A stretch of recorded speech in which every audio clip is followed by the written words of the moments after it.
As procuras pela Delegacia da Mulher ou apelar para o socorro da Lei Maria da Penha, elas acontecem em maior ou menor grau dentro de famílias, entre um casal, ou é mais frequente a atuação da delegacia em situações de pessoas estranhas, uma pessoa que ofende uma mulher na rua, uma situação qualquer que fuja só do ambiente conjugal? Porque quando a gente fala Lei Maria da Penha, eu não sei se isso criou um hábito ou uma ideia de que a Lei Maria da Penha é para fazer intervenções só conjugais. E não, né? É para fazer um acolhimento e uma proteção da mulher, ponto. Então, se ela é agredida na rua, se ela é ofendida na rua de agressão moral, física, como que funciona esse lance aí? Então, aí também funciona diferente. Quando a lei foi criada, ela contempla duas coisas. A relação doméstica, de quem convive, manteve, né, essa convivência, ou a familiar. Só esses casos são atendidos aqui. Então, a gente atende aqui os casos de mulheres casadas ou não, conviventes, amantes, a gente também namorados, mas também as relações de parentesco, filhos com as mães, né, irmãs, se tem a convivência, cunhadas, né, tudo nesse grau. Essa agressão contra a mulher que é feita na rua, por exemplo, duas vizinhas, ela não é atendida na Delegacia da Mulher. Não basta ser mulher para ser atendida pela Lei Maria da Penha. A lei fixou parâmetros, né? É a convivência doméstica ou familiar. Então, essa, de qualquer grau, ali de parentesco, né? Até o parentesco por adoção, por afinidade, entra aqui para nós. E todos os crimes sexuais que as vítimas sejam mulheres, né? Tati, mas e quando for meninos as vítimas de violência sexual? Daí eles são atendidos na 12ª, né? Então, no caso do crime sexual, não precisa ser nem no ambiente doméstico, embora na maioria sejam, infelizmente, e nem precisa da relação de parentesco. Um estupro de desconhecidos é apurado pela Delegacia da Mulher se a vítima é mulher. Só os outros que não estão na relação doméstica e familiar não são atendidos pela DM.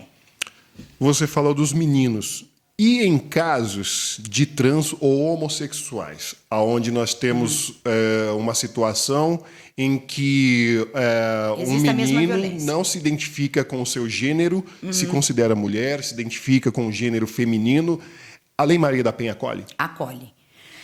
O STF já decidiu isso, que a mulher trans ela deve ser atendida pela Lei Maria da Penha, né? Eles não levam em conta o sexo biológico. Sim, a identidade de gênero, tá?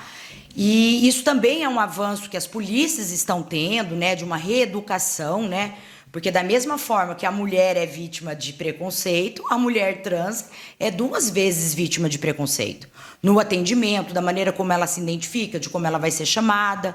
O próprio sistema já tem estudos para englobar o nome social, né? Que já está bem avançado isso no Estado, e isso deva fazer.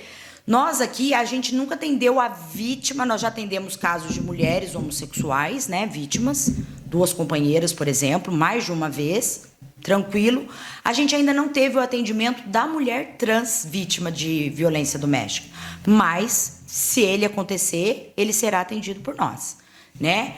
E a questão do nome social, ainda que o sistema não tenha, a gente sempre dá um jeito para colocar o nome social dela, né? Então o acolhimento está garantido? Está garantido. Conosco está garantido. Tem quantos marmanjos no Chilindró hoje cumprindo pena por ter feito uma agressão física às mulheres aqui da nossa cidade ou da região? Sim.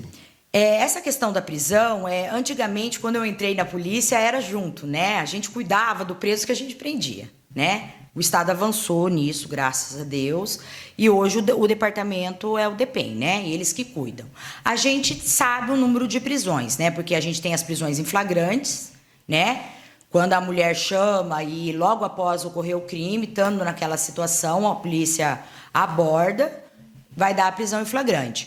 E nos casos de crime que são graves, ou no caso do crime de descumprimento de medida protetiva, isso pode ensejar a prisão preventiva, que pode ser pedida pela autoridade policial ou pelo Ministério Público. A medida protetiva, ela tem critérios para ser atribuída, para ser concedida? Basta a mulher chegar, fui agredida, ou emocionalmente, ou fisicamente, ou moralmente. A medida protetiva, ela é um primeiro dispositivo a ser acionado, ou há critérios também para implementar? Também é a critério da vítima, né? Isso aí também a legislação já avançou, a jurisprudência também. Quando eu comecei na Delegacia da Mulher, por exemplo, só podia ter medida protetiva uma mulher que quisesse processar o marido. Acaba sendo coerente, né? Ela está sofrendo uma violência grave e ela precisa da medida protetiva. No entanto, há crimes que a situação de violência doméstica ela não é só o que está na lei, o crime. Ela envolve várias questões. A questão dos filhos, né, que é um empecilho, a questão de situação econômica da vítima. Então, a lei garante que, nesses casos, que ele dá à vítima o desejo de processar ou não o agressor, ainda que ela não queira processar, ela pode sim pedir a medida protetiva, independente de processo.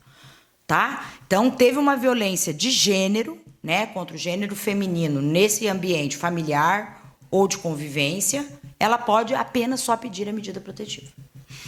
A palavra da mulher basta ou é preciso provar que ela foi agredida, com exceção aos casos de agressão física que deixam marcas e tal? Como que é esse processo? Basta ela apontar, ele me agrediu. E aí? Esse é o papel da Polícia Civil, né? O papel da Polícia Civil é colher provas. Então, quando a gente tem essas conversas, independente dos BOs encaminhados pela Polícia Militar ou os que a gente registra aqui, a gente vai ver qual que é o arcabouço de provas. Se tem testemunha, se tem mensagens no celular, né, das ameaças, das ofensas, áudios, se ela tem fotografias, se ela tem passagens pelo pronto-socorro anteriores de violência doméstica, por vezes que ela não denunciou, né? Eu fui agredida em outubro de 2020, eu fui na Santa Casa, mas eu não fiz a denúncia. Então, a gente vai pedir esse formulário, esse prontuário médico. O nosso papel é esgotar as provas. Ocorre de ter crimes que não tem provas, tem só a palavra da vítima. E a lei, a jurisprudência, ela diz que a palavra da vítima ela tem muita valia, ela tem, sim, um peso maior. Vou te dar um exemplo, né? O crime sexual. Quem vai cometer um estupro e chamar uma testemunha? A gente sabe que ele é um crime que ocorre na clandestinidade. E muitas vezes a mulher, ela deixa de denunciar com esse medo, né? Eu vou lá, ninguém vai acreditar em mim. Não é assim. O nosso acolhimento, a nossa vivência nesses anos de Delegacia da Mulher, a gente sabe que ninguém chega aqui e fala, fui estuprada, teve uma conjunção carnal. Não é assim. Esse depoimento da mulher vítima, por exemplo, de violência sexual, que é um crime sem testemunhas, ele cheio de dor, de constrangimento, de culpa. De opressão, né? De opressão, sentimentos que ela nem deveria ter. E aí entra o nosso papel diferenciado de uma delegacia normal, né? Do encorajamento, de você fez a denúncia certa, nós vamos apurar, fique tranquilo. A gente dá, assim, quase que uma prioridade para os crimes sexuais, porque todos os crimes, eles são devastadores, né? Sim. Se roubar o radinho de pilha do senhor ou se eu cometer um homicídio, para as mesmas vítimas vão ter um peso. Então, a gente tem que ter esse acolhimento, todo policial, do lado humano completo, né? Puxa, eu tenho um homicídio aqui, não vou fazer um radinho de pilha? Não, o radinho de pilha também tem que dar aquele valor. Mas nos crimes de violência sexual, eu não sei se atinge tanto a gente como mulher também, né? A gente presencia, a gente ouve aquela vítima com tanta dor que a gente acaba dando aquele acolhimento, aquela conversa, você fez o certo, nós vamos apurar, e a gente corre com esse inquérito como nunca. Até ontem eu vi uma entrevista no Jornal Nacional, né? E é que a gente ilustra muito esse preconceito que tem, né? Principalmente nos crimes sexuais. E quero falar isso porque quero encorajar quem estiver assistindo a nós a denunciar.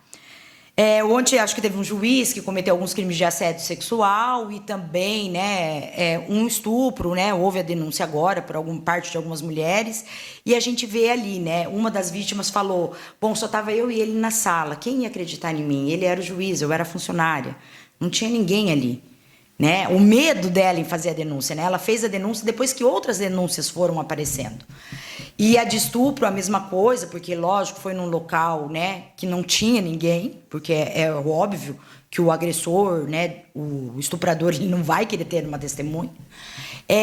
Eu vi a tese dos advogados que é uma posição unilateral que não deve ser considerada. Não, essa posição unilateral da mulher vítima de violência doméstica, qualquer que seja o crime, ela é considerada para nós aqui na Delegacia da Mulher, né? Então, se ela vem, a gente faz, a gente colhe, a gente vê que você tem testemunhas e faz todo esse arcabouço de prova que é possível. Quando não tem, ainda assim, o depoimento terá bastante valia e será encaminhado para o judiciário. Uma mulher, ela pode sofrer, ou vocês já atenderam casos semelhantes, enfim, ela sofre violência sexual na cama com o próprio marido? Sim. Isso aí também são coisas que... tudo é uma construção, né? Eu até acredito que, assim, Ministério Público, juiz, polícia, todos estamos encaminhando para a evolução da lei, né? As decisões recentes, o clamor da sociedade. Então, tudo isso, o fato da gente estar hoje esclarecendo aqui, como se esclarece na TV, nas novelas, nos filmes, tudo isso ajuda a mudar as leis e o pensamento, né? Então, isso é feito, sim, e a gente vai acreditando na palavra da vítima. E é feito. Então, sim. A mulher casada, né, voltando à tua pergunta, ela pode ser vítima de estupro? Ela pode. Assim como a prostituta pode ser vítima de estupro, né? Os outros falam assim, mas como, né? A mulher transa com todo mundo e ela pode ser vítima de estupro? Bom, ela faz a profissão dela mediante remuneração, né? Por escolha dela. Se ela é obrigada, ela não quer sair com aquele cliente, vamos assim dizer, né? Até é engraçado a gente falar de prostituição, mas a gente não pode mentir que ela não existe, né? Uma das profissões mais... Não dá para fechar os olhos. Infelizmente, nós ainda temos mulheres que têm que exercer esse ofício para sustentar suas famílias, sua vida, e isso não cabe julgamento. Então, se essa mulher ela não quer sair com o cliente, mesmo ela sendo prostituta, e ela é forçada a isso, ela pode ser vítima de estupro. Nós já tivemos um caso aqui assim, que foi amplamente acolhido e condenado o autor. Da mesma mulher forma. Mulher casada. Igualmente. Ela não quer transar agora, o marido pega pelo braço, vem, eu casei, é meu direito. É meu direito, que acontece, infelizmente, também, né? Também já tivemos esses casos aqui. Eu já tive casos de estupro de todos os tipos imagináveis. São todos surpreendentes, né? São tão mais surpreendentes porque eles ocorrem mais no seio da família. Mas a mulher casada, sim, também pode ser vítima de estupro, como a prostituta ou como qualquer mulher. Basta não desejar e ser forçada a isso, mediante violência ou grave ameaça. E no caso do estupro de vulneráveis, todas as mulheres, independente do consentimento, quando menores de 14 anos.